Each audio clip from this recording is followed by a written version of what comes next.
It's interesting because it really started with my daughter. And when she was in seventh grade, and she had come home after learning about World War II, and she heard some kids talking about that cool mushroom cloud picture. And she really wanted me to talk about who was under that cloud that day, like her grandmother. And so that's really what was the first thing for me to even start talking about it before the idea of a book ever came about. And it was my mother finally being ready to let me tell her story because all those students would be about her age. She was 12 and a half when the bomb dropped. So she figured they'd relate to her better.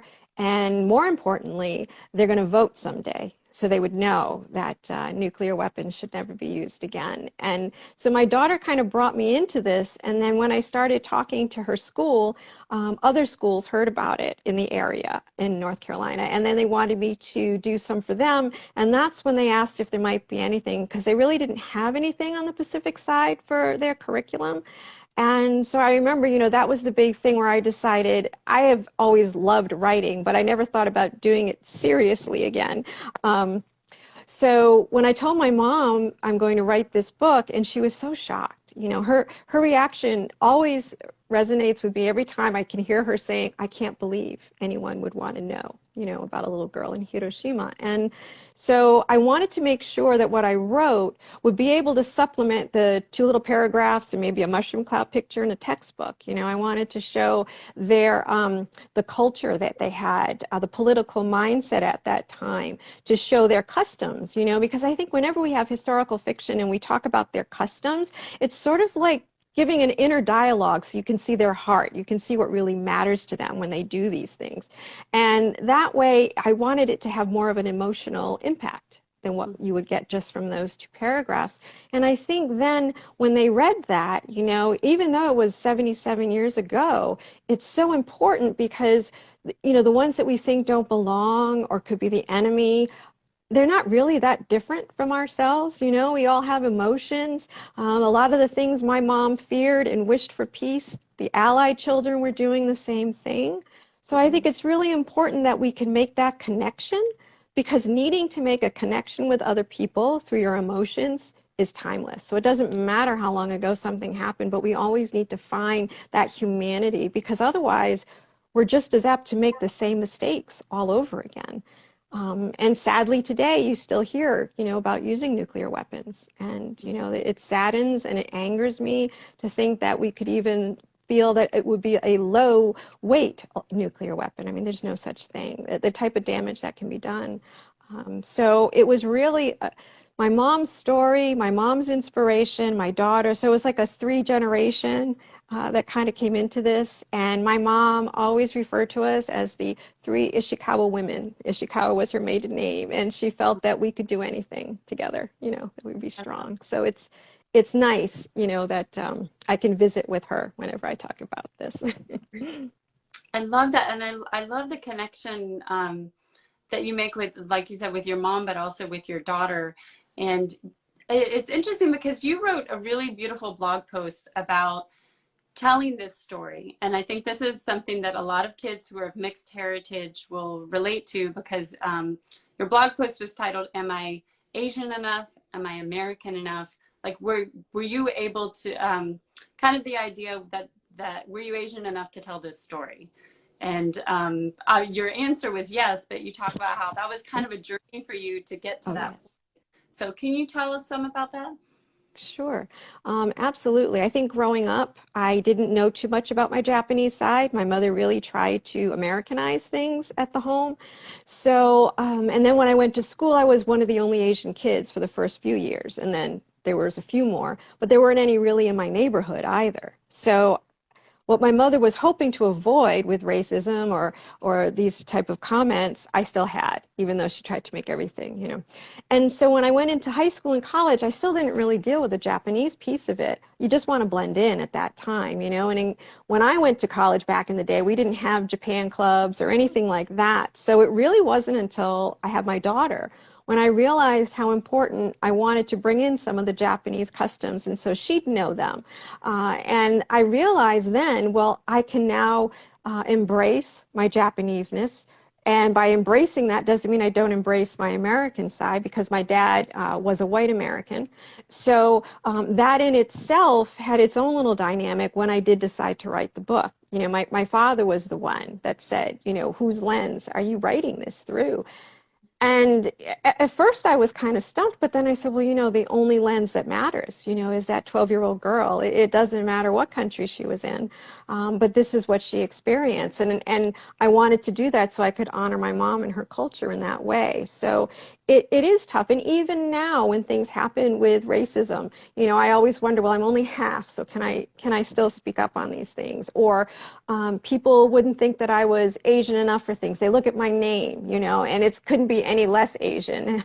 And so they wouldn't believe, like when I would send in cover letters in the beginning to publishers, they wouldn't believe that I was Japanese, you know, even though I'm saying this is my mother. And so it is always something, I think, that when you're half something, you always wonder if you can be that. And I really think you can. And I look at my daughter, and she's only a quarter Japanese, but she embraces all of that so fully, you know, and I want to follow her lead more, because she was able to get into the Japan Club to minor in Japanese. You know, she had that opportunity.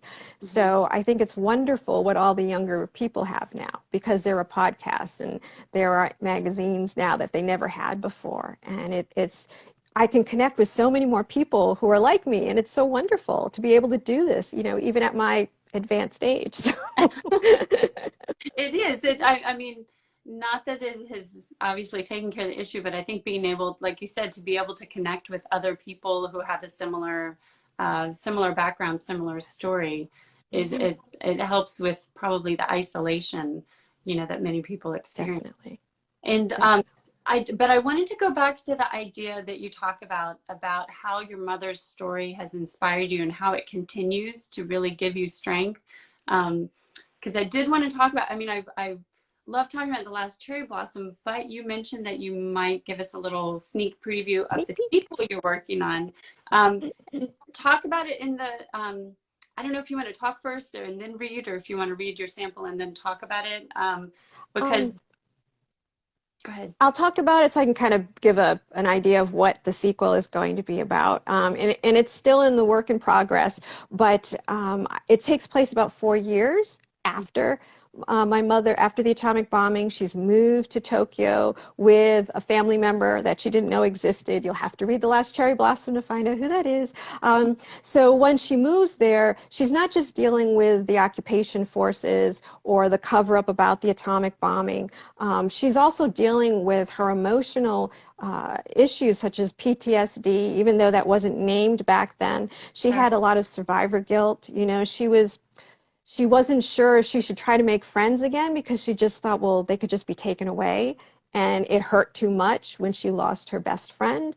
And then losing her papa, not knowing, should I still, you know, can I still love the people that I'm with, the new family? Does it then do something to his memory by doing that? And she spent a lot of time trying to deal with these issues, not knowing what they were. There was also a lot of prejudice against the Hibakusha as well in their own country. You know, people would step away from her when they'd find out she was from Hiroshima, thinking, you know, well, radiation must just be all around her. And the interesting piece is that as she got older, she brought that into her adulthood, and then she brought it in when I was born. And so it's sort of like you witness what they go through, and then it kind of causes your own emotional issues from that. Right. But to kind of go with my mother inspiring, it really, the only time I finally learned about what happened on August 6th was when I was 30. And that was after being sick for over a month in a hospital, being diagnosed with reflex sympathetic dystrophy. And that's a chronic neurological pain disease that affects your sympathetic nervous system as well as your immune system. And I knew that it was progressive, that I wouldn't be able to walk eventually, that I would have trouble using my hands. And I became very despondent and very depressed. I had to stop doing the career that I was doing. And that's when my mother talked to me about August 6th. And that's when she entrusted me with her heart of these stories. And she told me, I'm telling you this so that you understand that I really wanted to commit suicide after I lost everyone I love. But I'm so glad that I didn't, because now I have you and I have your daughter. So she told me I have that same strength from that samurai blood running through my veins, and Mm. I will find my own way. And it's so interesting now that it's 21 years later, and oh no, I just gave away my age, didn't I? It's 21 years later, and she's doing it again for me because in February I had to have surgery. I have a spinal cord stimulator, which is a device implanted in my back, and it's connected with leads above the spine. And there were some problems with the original one. So I had to go back in and have the leads replaced and put in the new battery in there. And the surgery part went great. It was a painful recovery, but that went well. However, they have to recalibrate the device. And when they recalibrated the device, something malfunctioned with the text keyboard. And I received sort of like a tasing. And because of that, my body then had body spasms for 3 hours. And Mm. when that was done, I now had burning pain in my right leg. And I already had it in my left originally. So now I couldn't walk. I couldn't stand. My husband had to pick me up. And this was all since March 7th that I've been dealing with this. And it brought back anxiety attacks, and it brought back, my depression had gotten worse.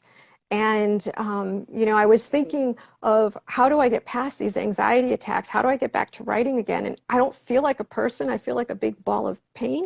Right. And, and my husband has been wonderful, but you also want to try to be independent again, and so I'm learning to walk all over again. You trying to use a walker, and that's very painful and exhausting. But I have a wonderful therapist, my psychologist, and she had suggested, why don't you pick something that you love to do and that Mm. you can feel you have control over? Because nothing else right now is in my control.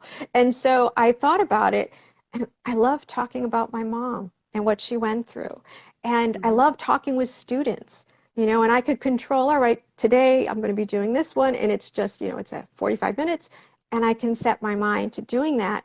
And so my mom's story and her strength is just Mhm. kind of embracing me again, that emboldens me to be able to keep moving forward. And, she's been gone for 7 years now, but she's still able to do that for me. Um, and so, Beautiful. I'm sorry.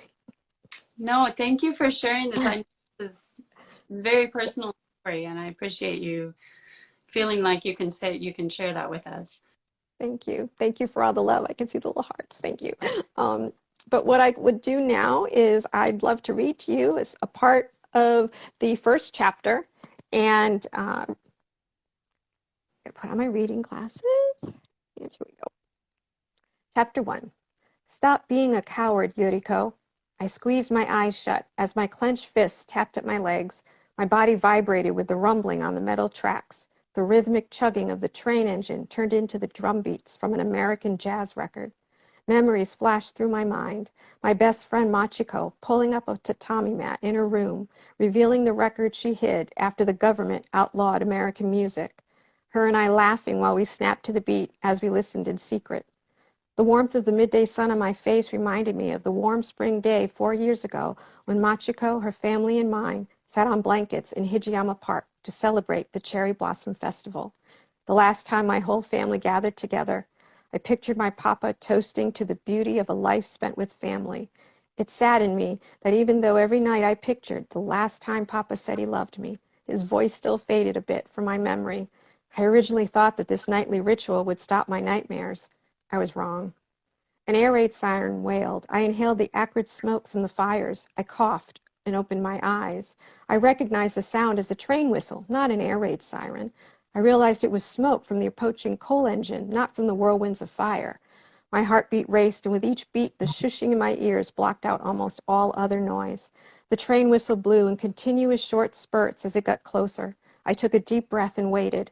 At the last minute, I rolled to the left and winced when my rib cage went over the metal rail. I braced myself for the whoosh of wind as each car clanked along the tracks that I had lain in between moments ago. I gulped in breaths of air. I tapped my chest, arms, and legs. Again, I tempted fate, and yet, still alive. I sat up and saw the engineer yelling something at me. I thought I saw his lips mouth the words, "Baka, crazy." I probably was. As the thrill of the rush waned, guilt reclaimed its space. Tears stung my eyes. I shouldn't be alive. Wow. What a powerful scene. Yes, it is, you know, and it's something my mother did. You know, she tempted fate a lot because she just didn't think she was supposed to be around. And I Yeah. have to say, you know, when I got the publishing contract for The Last Cherry Blossom, Mhm. she took it and she looked at it and she put it next to a photo of her and her papa. That was her favorite one. And she said, "Thank you for writing about my papa." And Mm, I was honoring, you know, her as well. And she right. said to me, "You know, now I know why I survived when I lost everyone I loved. Mm, I can't tell my story, but you can tell it for me." mm, And so I take that very seriously for my mission. And I've gotten involved with various committees that involve with second and third generation atomic bomb survivors, because when the original survivors pass away, their injuries or their stories don't die with them.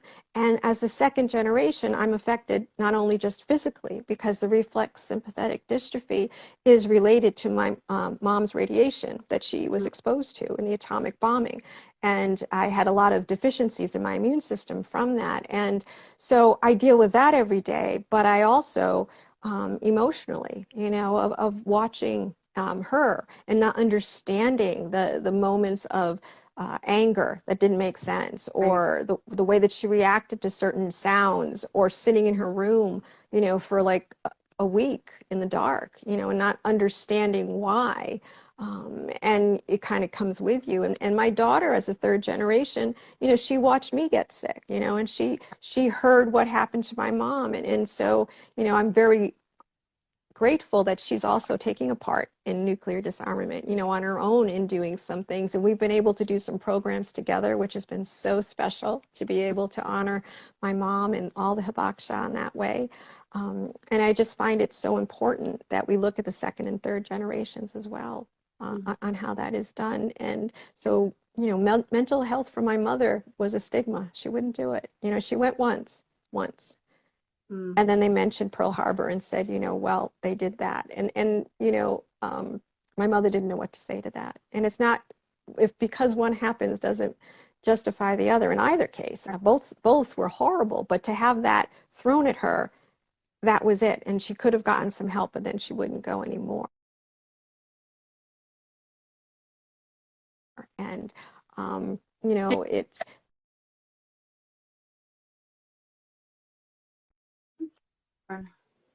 Hello?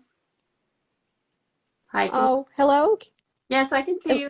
Okay, sorry, but I don't know. Maybe something happened with the internet here. Uh, no, I was just curious. So someone said that to her about Pearl Harbor at a therapy session? Yes. Wow. Now maybe she had someone that she lost there too. You know, I mean, Right. there were, you know, I ran into things like we had a teacher at my elementary school that had lost somebody, and she was so mean to me. You know, she Mm, was taking it out on me. And so, you know, my mother, but that was very hard. I can't even imagine trying to say something, you know, and she spent her whole life trying not to talk about it. You know, in fact, she told everyone she was from Tokyo just to make things easier. right. And, you know, so I think that it was very hard to hear that. Hmm. Um, and she, you know, when I started to need to see mental health providers, my parents had a very rocky marriage, and you know, at first she didn't think I should, you know, Hmm. but then, you know, she felt, well, maybe it's okay for you, you know, so she she could have used it too, but I understand what she went through, and but I think it's so important that we look at these issues and try to follow if there is a pattern, you know, the steering committee that I'm on for the International Center for Multi-Generational Legacy of Trauma, the person who started this, Dr. Daniele, I mean, she's studied the Holocaust, second and third Hmm. generation survivors. She's worked with the Japanese internment, second and third. And so, you know, there's so much of a conspiracy of silence as well as how much is said, and, oops, and Right. when you can say it. Hmm. And so I find that that was very something that we need to discuss more and to look at it and to work with it for the nuclear survivors as well. Well, thank you so much for all the work that you're doing in this area. And the last cherry blossom is such an important story and such a powerful, and you've told it so powerfully. And I'm so glad you're writing about this in the sequel about her PTSD, and I can't wait until it comes out. Do you have an idea when it might be coming out? No, I am still working on it, doing the last minute things with the draft, so it may take a while, but my sickness kind of got in the way. So hopefully I can continue working more on that. But I'm so glad that you gave me a chance to talk a Yeah. little bit about it, read something from it. It's very invigorating and inspiring. Well, for us, I mean, that's really special to get a preview and to hear you talk about it. So I appreciate that. Thank you so much for joining us. Thank you. Thank you so much for all you do for us authors out here.